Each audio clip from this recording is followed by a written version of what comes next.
10 years of joy shared, confidences whispered, and dreams constructed collectively. That was what I believed my life to be.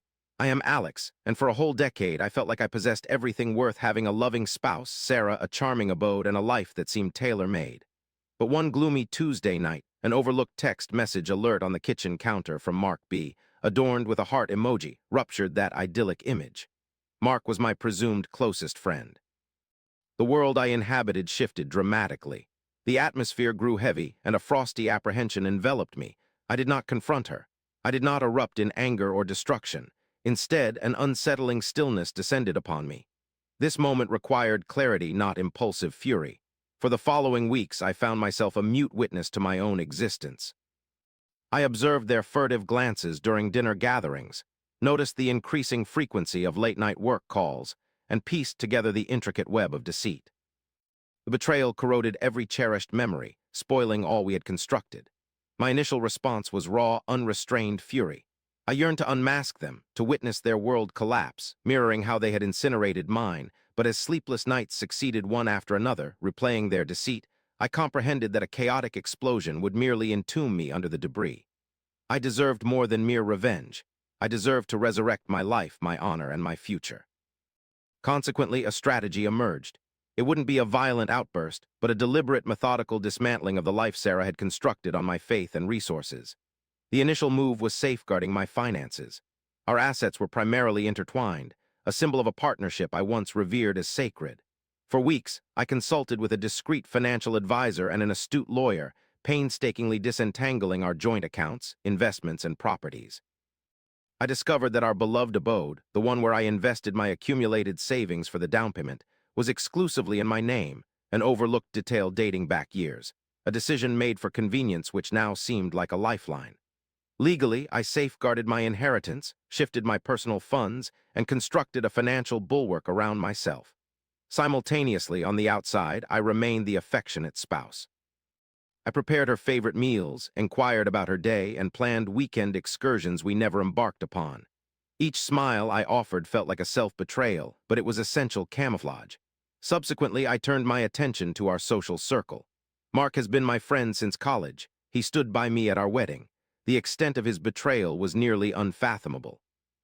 Sarah, on the other hand, had crafted a pristine image as a devoted wife and thriving event planner, a venture she launched with a substantial loan from, you'd be correct to guess, me. I began sowing doubts, not through accusations, but by strategically revealing truths.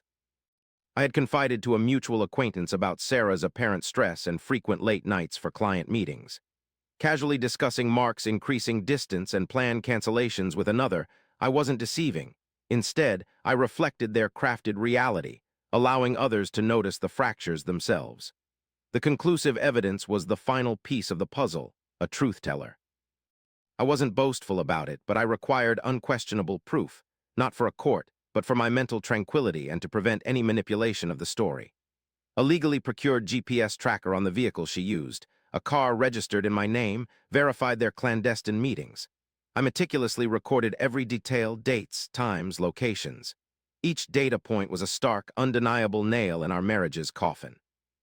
The anguish was profound, but with each piece of evidence, my resolve grew stronger. No longer was I the victim. Instead, I became the architect of my own emancipation. I chose that day for our 11th anniversary. The atmosphere was poetic. Sarah meticulously arranged a grand dinner at an upscale restaurant, showcasing our blissful union to the public. She glowed, beaming, unaware of the unfolding scene. During supper, she discussed our future, dreamt of a journey to Italy, and played along, lifting her glass for a toast. I proposed to honesty, trust, and fresh starts, which she believed were our sentiments. Upon arriving home, the stage was set. A lone manila envelope sat on the coffee table. She inquired about its contents. Looking straight into her eyes, I stated, "It's your new chapter." Inside, she discovered copies of bank statements confirming my savings, house title clearly in my name, a GPS data log detailing her meetings with Mark, and a finalized, signed divorce decree from my attorney, accompanied by a courteous yet firm eviction notice, requiring her to leave within 7 days. Her countenance shifted through various feelings: bewilderment, dread, fleeting fury, eventually succumbing to an empty, defeated despair with no histrionics or shouting. The facts were indisputable.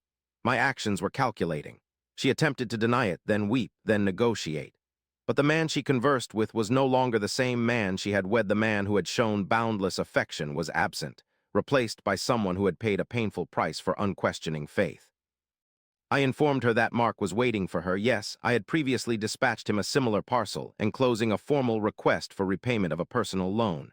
I had aided him in his business predicaments for months earlier. His treachery wasn't just emotional, it was financial. I had severed every connection, destroyed every bridge. I observed her gathering a solitary suitcase, her hands quivering. The woman who had been the focal point of my world for a decade exited my life and left me behind. The tranquil void she left was the calmest noise I had ever experienced. The ensuing weeks were peculiar. The dwelling seemed vast, vacant, yet it wasn't a desolate emptiness. It was a blank canvas. I rediscovered myself. I renewed acquaintances with genuine friends from my past. I resumed playing my guitar, an activity I hadn't engaged in for years. I voyaged not to luxurious retreats that she adored, but to serene mountains and untouched coastlines.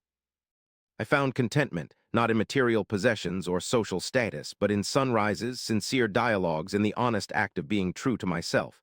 Some may label my actions as cold or calculating, but I perceive them differently. I didn't pursue revenge. I sought justice for the life I had committed to. I didn't annihilate her. I merely extracted her from my equation, allowing her own actions to unfold their consequences. I reclaimed my abode, my assets, and most importantly, my sense of peace has returned, replaced by a profound feeling of tranquility. My life is no longer a melodrama. Peaceful, genuine, and mine, this is my joy at long last. For the first time in ages, I am genuinely content. If you've weathered a betrayal that left you shattered, remember your resurrection matters more than your fall. Keep in mind to like and subscribe for further tales of reclaiming control. Until our next encounter.